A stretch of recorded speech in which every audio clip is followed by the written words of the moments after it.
নমস্কার বন্ধুরা, আজকে আপনাদেরকে নিয়ে যাব বাংলার একটি জাগ্রত মন্দিরে। মন্দিরটি পশ্চিম বর্ধমান জেলার দুর্গাপুরে অবস্থিত। আর এই মন্দিরের নাম হচ্ছে ভিরিঙ্গি শ্মশান কালীবাড়ি মন্দির।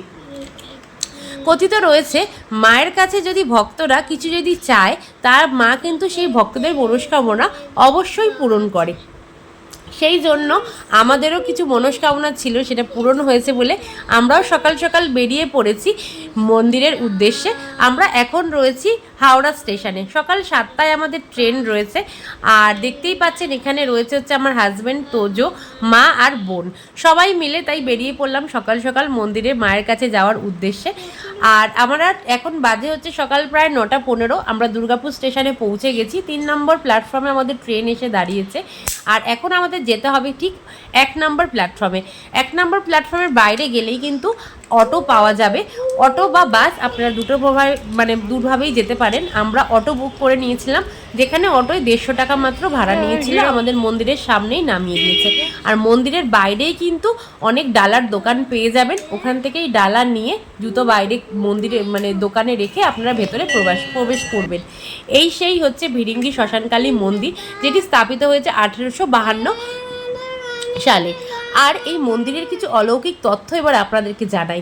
আর লোকমুখে শোনা যায়, তন্ত্র সাধক শ্রী শ্রী অক্ষয় কুমার রায় 1852 সালে এই মন্দিরটি স্থাপন করেন। আর এখানে কিন্তু অনেক বড় শ্মশান ছিল। এই শ্মশানের মধ্যেই মন্দিরটি তৈরি হয়। আর মন্দিরের পুজো, প্রতি বছর যে বাৎসরিক পুজো হয় অগ্রহায়ণ মাসে, সেই দিনে মায়ের যে পুরনো মূর্তির থেকে নতুন মূর্তিতে প্রাণ প্রতিষ্ঠা হয়, তখন কিন্তু এই মন্দিরের সামনে রাখা ত্রিশূলটি কাঁপতে থাকে। আর সেই দৃশ্য দেখার জন্য দূর দূরান্ত থেকে ভক্তদের সমাগম হয় এই মন্দিরে। প্রচুর মানুষ আসে। সেই জন্যই কথিত রয়েছে, মা কিন্তু কোনো ভক্তকেই ফেরান না, সবার মনস্কামনা পূরণ করে। তাই আজকেও তাই দেখলাম, প্রচুর মন্দিরে কিন্তু প্রচুর ভিড়। যাদের নতুন বিয়ে হয়েছে বা ছোট ছোট বাচ্চা নিয়ে এই মন্দিরে সবাই এসেছে পুজো দিতে। মায়ের একটি ফটোও আমি আপনাদের সঙ্গে এক্ষুনি দেখাবো। এই হচ্ছে সেই মায়ের মূর্তি। আমি আর একটু সামনের থেকে গিয়ে ফটো আপনাদেরকে দেখাচ্ছি। আর এই হচ্ছে ভিরিঙ্গি মায়ের মূর্তি। আপনারাও সবাই দর্শন করুন যারা যারা ভিডিও দেখছেন। আর মন্দিরের পাশেই দেখুন কত পায়রা রয়েছে। এখানে কিন্তু চাল দেওয়া রয়েছে, মন্দিরের তরফ থেকেই হতে পারে দিয়ে রেখেছে। আর একটা পায়রাও কিন্তু উড়ে যাচ্ছে না, সবাই কি সুন্দরভাবে চাল খাচ্ছে। আর পাশেই যে লাল টেবিল দেখতে পাচ্ছেন, ওখানে কিন্তু মায়ের অনেক ফটো বিক্রি হচ্ছে, আপনারা চাইলে নিতে পারেন। আর ঠিক মায়ের মন্দিরের অপোজিটেই কিন্তু রয়েছে শিব মন্দির। অনেকেই এসে এখানে শিব মন্দিরে পুজো দিচ্ছে, জল ঢালছে বাবার মাথায়। আপনারা চাইলে কিন্তু দুর্গাপুরে যদি কেউ থাকেন বা আশেপাশে, অবশ্যই কিন্তু আসতে পারেন। আশা করছি ভালো লাগবে। মন্দিরের পরিবেশ এতটা সুন্দর, আর চারিদিকে ঘণ্টার ধ্বনি বাজছে। আর বাইরে কিন্তু ধূপ মোমবাতি দেওয়ার মাকে ধূপ মোমবাতি দিয়ে বাইরেই রাখতে হবে, ভেতরে নিয়ে যাওয়ার অনুমতি নেই, বাইরেই, সেই জন্য সবাই দেখাচ্ছে।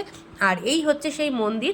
আর আপনারা যদি এই আজকের ভিডিওটা ভালো লাগে, তাহলে কিন্তু আমার চ্যানেলটাকে সাবস্ক্রাইব করবেন আর একটা লাইক করে দেবেন। আর যদি কিছু জানার থাকে, কোনো কিছু প্রশ্ন থাকে, অবশ্যই কমেন্ট করবেন, আমি অবশ্যই উত্তর দিয়ে দেবো, অবশ্যই চেষ্টা করব। আর আজকের মতো টাটা, এইটুকুই।